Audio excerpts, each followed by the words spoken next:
आज का पार्षद कल का एमएलए पुस्तक का हुआ विमोचन। पार्षद से लेकर पीएम तक लपेटा खोली राजनेताओं की पोल।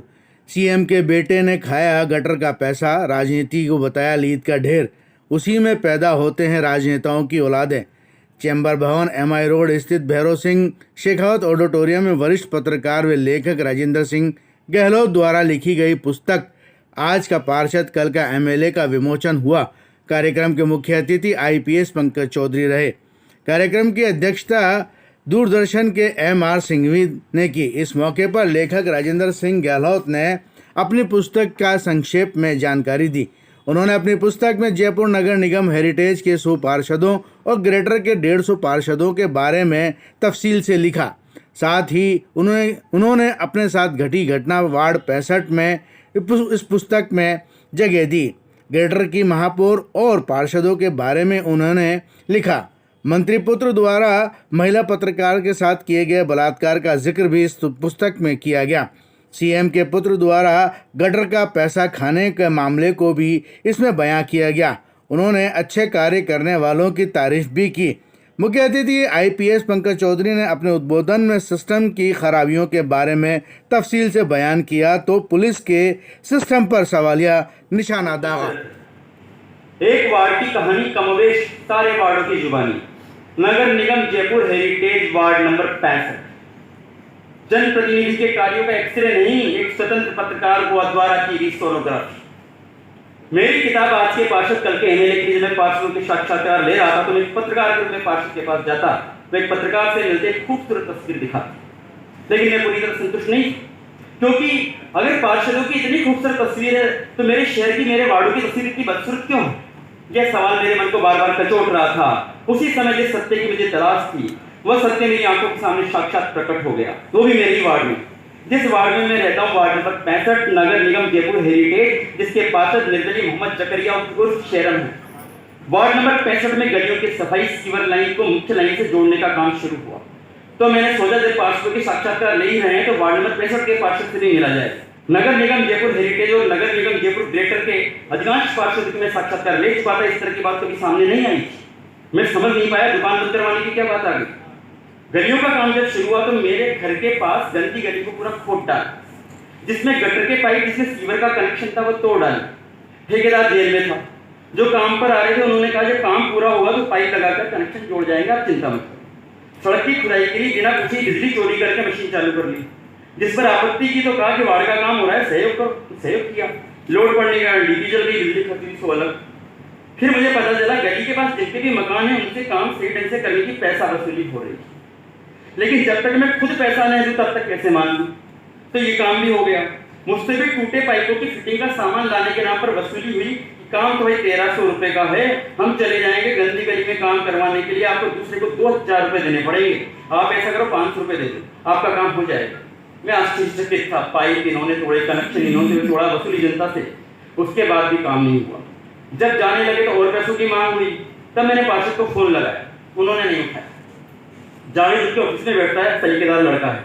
उसने कहा अतीक भाई फील्ड का काम देखते हैं, उनको भेजता हूँ। अतीक भाई आए तो उन्होंने आते ही मेरी वीडियो बनानी शुरू कर दी। मैंने कहा पार्षद के प्रतिनिधि ब्लैकमेलर नहीं, ये वीडियो किस चीज की बना रहे हो? मैं कहूंगा बिना इजाजत वीडियो बनाकर ब्लैकमेल करने का धंधा करते हो और ब्लैकमेल करके मेरे से वसूली कर चुके तो आप क्या करेंगे? मैं पत्रकारों में इस मुद्दे को उठाऊंगा। तो कहने लगे आप जो चाहे कर लेना, जहां चाहे छपवा देना, हमारा मीडिया कुछ नहीं बिगाड़ सकता। मैंने कहा मेरे से 500 रुपए ले लिए तो मुझे उसी समय 500 रुपए वापस दिलवा दिए और कहा आपने दिए क्यों? मैंने कहा राजनीति कौन देता है, इस तरह तो जनता से जबरन वसूली होती है, पार्षद आता नहीं है। क्योंकि मेरे सर्वे में ठेकेदार के आगे द्वारा आया है कि कार्य के वर्क ऑर्डर का कम से कम 1% तो पार्षद को देना पड़ता है, 1% जेईन को देना पड़ता है, 2% एईन को देना पड़ता है, 5% एक्सीएन को देना पड़ता है, फिर उपायुक्त कमिश्नर तक को देना पड़ता है, 30% तक खर्च होता है। 70% पैसा बचा तो ठेकेदार अपना मुनाफा भी बचाएगा।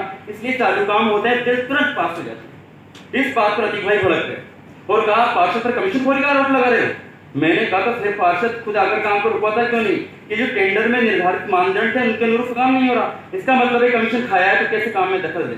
इस पर अतीक भाई ने कहा आपको काम करवाना है तो पैसे तो देने पड़ेंगे सामान के। मैंने कहा मैं नहीं दूंगा, पार्षद अपने कमीशन में से पैसा दे या कुछ भी करे। सरकारी पाइप चोरी की बात आई कि पाइप चोरी हो जाते हैं गली के। मैंने कहा हम तो करते नहीं, और जो भी करता उसके घर पर होंगे। तो पार्षद बरामदगी करवाकर एफआईआर दर्ज करवाए कि नगर निगम के सरकारी गली के सरकारी पाइप चोरी हो गए। खैर मुझे पता चला कि यह पार्षद मेरे मीडिया की मित्र यहाँ बैठे मोहम्मद इस्माइल का मित्र है। तो मैंने उनसे सारा वाकया कहा। उन्होंने पार्षद को फोन लगाया तो पार्षद ने शिकायत की, यह पत्रकार तो मेरे पे कमीशन का आरोप लगा रहा था, अगर मैंने लिया तो साबित करें। मोहम्मद इस्माइल ने कहा आपको मेरे कहने से आज ये काम करना है। तो पार्षद ने काम करवाने की हाँ कर दी, लेकिन मेरा काम आज दिन तक नहीं हुआ।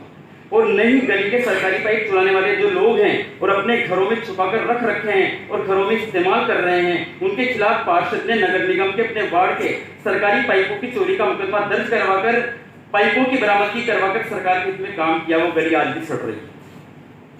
बाद में सूत्रों से पता चला कि इन हरकतों के कारण दूसरे मोहल्ले में मुस्लिम जनता ने अतीक भाई की पिटाई कर दी, जिस पर पार्षद ने जिन्होंने पिटाई की उसके खिलाफ एफआईआर दर्ज करवाई।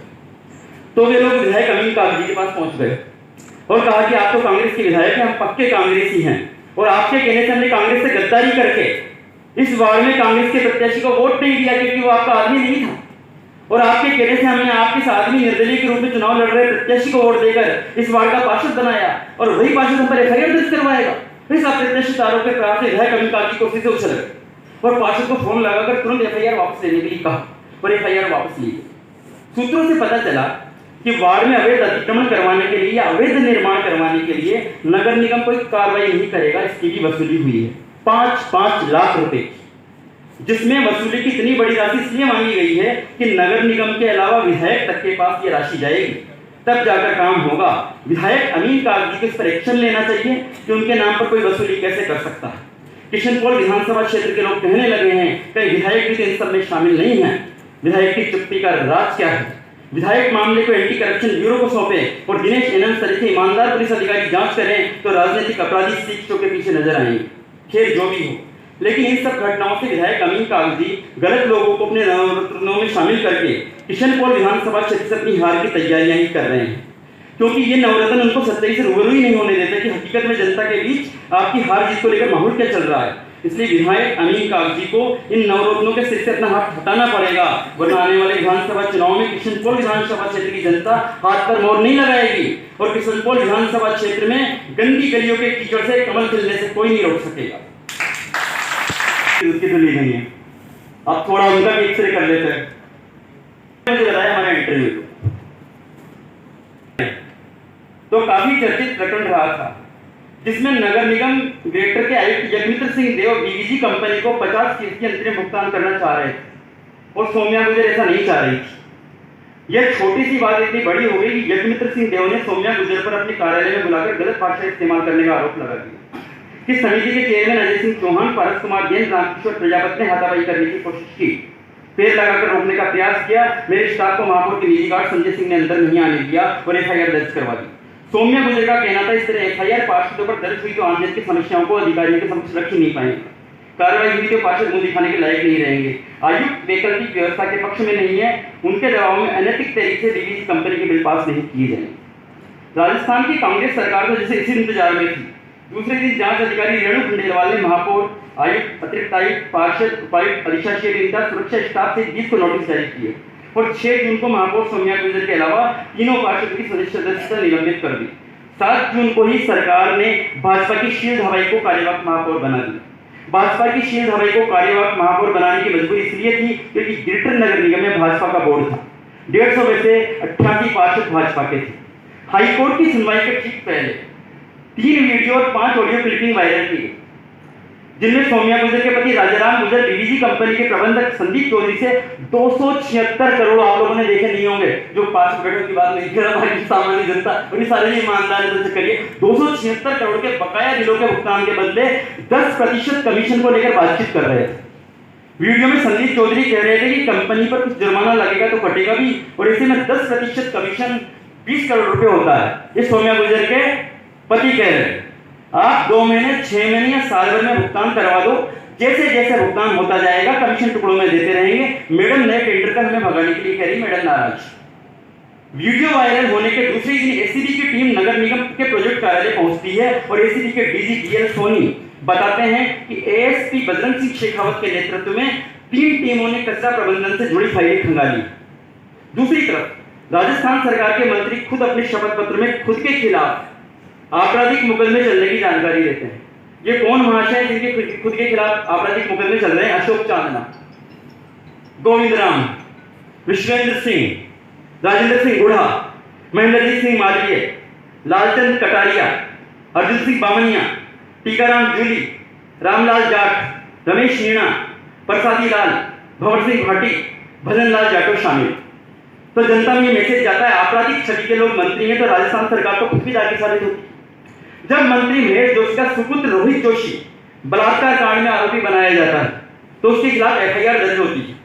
वह मुस्तकीसा को भोरी कांड दोहराने की धमकी देता है, अपने पिता के मंत्री पद का रोप दिखाता है, पुलिस के अधिकारी उसके साथ होते हैं। इतना सब होने के बावजूद मंत्री महेश जोशी से इस्तीफा नहीं लिया जाता। तो फिर सौम्या गुर्जर प्रकरण में उनके पति राजाराम गुर्जर के ऑडियो वीडियो वायरल कर 20 करोड़ का कमीशन मांगने के आरोपों में सौम्या गुर्जर का इन्वॉल्वमेंट कैसे सही? फिर तो रोहित जोशी का बलात्कार प्रकरण में उनके पिता मंत्री महेश जोशी के इन्वॉल्वमेंट को भी कैसे गलत साबित किया जा सकता है? ऐसे में जब दागी सरकार, राजस्थान सरकार खुद राजनीति के गोदी के बालकों यानी पार्षदों के साथ राजनीति का खेल खेलती है तो जनता को सब समझ में आ जाता है। अब कहानी में यहाँ ट्विस्ट आता है। ट्विस्ट अब आया कि पारस कुमार जैन पार्षद चाहते थे कि मैं महापौर सौम्या गुर्जर और बाकी पार्षद इस प्रकरण में शामिल थे, पार्षद अजय सिंह, शंकर राव, उनका भी इस किताब के लिए साक्षात्कार लूं ताकि दूध के दूल्हे बन जाए। मुझे जब पारस कुमार जैन द्वारा नगर निगम जयपुर ग्रेटर के महापौर ऑफिस में ऑफिस टाइम के बाद बुलाया गया तो वहां पर सभी मौजूद थे। आपस में परिचय हुआ।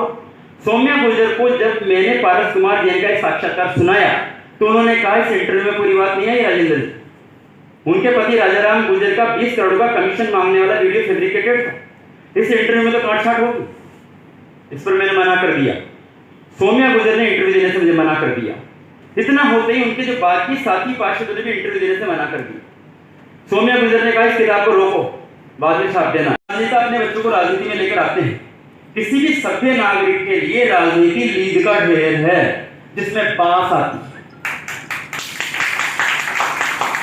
और राजनेताओं के बच्चों का जन्म उसी लीद के ढेर में होता है, उससे वही संस्कार मिलते हैं। अतः उन्हें उस लीद से बदबू नहीं आती, वे भी उसी लीड का हिस्सा बन जाते हैं और समाज को उनसे बदबू आती है। तभी तो अखबार में पढ़ने को मिलता है कि मुख्यमंत्री अशोक गहलोत के बेटे ने गटर का पैसा खा लिया, जिस पर एफआईआर भी दर्ज हुई। किसी मंत्री के बेटे ने महिला पत्रकार से बलात्कार कर लिया और उसे भौरी कांड दोहराने की धमकी दे डाली। मंत्री पिता कहते हैं इस प्रकरण की भाई मीडिया ट्रायल बंद होनी चाहिए। अपने पुत्र को लापता कर गुमशुदा होने की बात कहते हैं। जिस नारी का सम्मान करना चाहिए उस पर हनी ट्रैप का इल्जाम लगाकर दुशासन बनकर नारी का भरी सभा में चीरहरण करते हैं और अपनी कुर्सी बचाने के लिए लोकतंत्र का गला घोटने में कोई कसर नहीं छोड़ते। तो ऐसे राजनेताओं और उनके पुत्रों से भी आपको लीड में रहने के कारण लीड की बदबू ही मिलेगी, जिसे इनके राजनीतिक का संस्कार कहेंगे कि मेरे बेटे के ऐसे संस्कार नहीं है, असल में इनके संस्कार ही ऐसे हैं। बुराई कर रहा है कांग्रेस का तो बीजेपी की बुराई कर रहा है, सबको लिया है। लालजीराम दुलारिया जी कांग्रेस के हैं, कुसुम यादव जी निर्दलीय है, भूपेंद्र कुमार मीना जी कांग्रेस के, विमल अग्रवाल जी भारतीय जनता पार्टी के, दामोदर मीणा जी कांग्रेस के, प्रदीप तिवारी जी कांग्रेस के, पूरणमल सैनी जी भारतीय जनता पार्टी के, नीरज अग्रवाल जी कांग्रेस के, महेंद्र पहाड़िया भारतीय जनता पार्टी के, और एक है पार्षद से अच्छी पार्षद प्रत्याशी पार्षद गंदा है वहां का और अच्छी है कविता सैनी भारतीय जनता पार्टी। इसको लेके आओ। मैंने उसे मंच पे बैठाया। दैनिक भास्कर में उसका बड़ा सारा इंटरव्यू छपा, संजय पटेल जी भी है नहीं तो वो लिखते थे, उन्होंने इस भिखारी का इंटरव्यू छापा। मेरे से पूछा कि आपने क्यों? मेरे लिए भिखारी और मंत्री में कोई फर्क नहीं है, वो हमारे नौकर हैं, वो जनसेवक हैं। लेकिन यहाँ तो पार्षद भी मैं देख रहा हूँ कार्यकर्ता बन के सोचो बंगले पे पहुंच जाते हैं और उनकी हाजिरी भरता हो गया। मेरे मित्र ने एक पर्ची भी दी थी, ठीक है माफी चाहता हूँ कुछ गलत बोल दिया। राजस्थान का स्लोगन आम जन विश्वास अपराधियों में है, ये स्लोगन बहुत इंपॉर्टेंट स्लोगन है, लेकिन हमको देखता है क्या हम इस स्लोगन के को हम कितना सार्थक हम कर पा रहे हैं इसके स्लोगन और सार्थकता हमारी कहाँ बनती है। आज जो हमारे साथ दिक्कत ये हो रही है, हम लोग यहाँ दिक्कत ये है, अभी जैसे राजेंद्र जी ने बोला कि अच्छे लोग चुप रहते हैं। पहले तो क्या था कि अच्छे लोगों की तादाद अच्छी थी, लेकिन धीरे धीरे धीरे धीरे धीरे धीरे वो इस सिस्टम को देखते देखते उनकी तादाद कम होती चली। अब तादाद कम हो रही है तो लेकिन ठीक है, आप किताबों में कितनी बातें लिखिए, तमाम डिस्कशन कीजिए, चर्चाएं कीजिए कि अच्छा आदमी रहेगा तभी ये सृष्टि बची रहेगी। लेकिन एक अच्छे आदमी के साथ दिक्कत ये होती है, उसका भी एक अपना परिवेश है, उसका भी एक माइंडसेट, उसका भी एक रहने का, जीने का तरीका है। लेकिन जब वो नेटवर्किंग जब कमजोर हो जाती है अच्छे आदमी की, और जो गलत आदमी का मतलब जो सिस्टम कोई एक्चुअल सिस्टम कोई ऐसी चीज है जो नेगेटिव है। सिस्टम तो बना हुआ है, लेकिन सिस्टम के साथ जब हम उसको लूटने का प्रयास करते हैं मैक्सिमम लोग कि मेरा दाव खा गया, मैं चाहे किसी भी विधा में हूँ, मैं इस समय उस सिस्टम से मैं कितना लाभ ले सकता हूँ।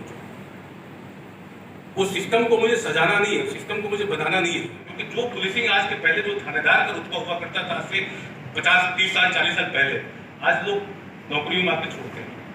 मुझे याद है कि कुछ समय पहले आरपीएफ में बहुत से सब इंस्पेक्टर, आज भी वार्षिक परेड है, बहुत से सब इंस्पेक्टर आते हैं, एक एम के साथ आते हैं, लेकिन उसके बाद कुछ समय के बाद वो उससे बाहर निकलने का प्रयास करते हैं कि नहीं, मैं किसी और नौकरी में लगता हूँ। तो कहीं ना कहीं ये जो भटकाव है वो हमारे सिस्टम में कहीं ना कहीं ये बताने की कोशिश करता है कि जिस भी फील्ड से हम आगे बढ़ रहे हैं उसमें कहीं ना कहीं हमारे प्रति सेटिस्फेक्शन।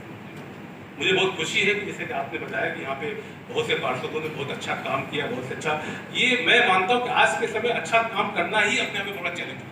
नेहरू जी को बधाई देता हूँ कि आपने एक ऐसे बिंदु को उठाया है जो वास्तव में देखा जाए तो आज एक बहुत बड़ी एक मूल बिंदु है। पार्षद है, सरपंच है, जो एक बेसिक कड़ी है राजनीति का, वो आने वाले समय में कैसा देश चाहते हैं, कैसा प्रदेश चाहते हैं, कैसा भविष्य चाहते हैं।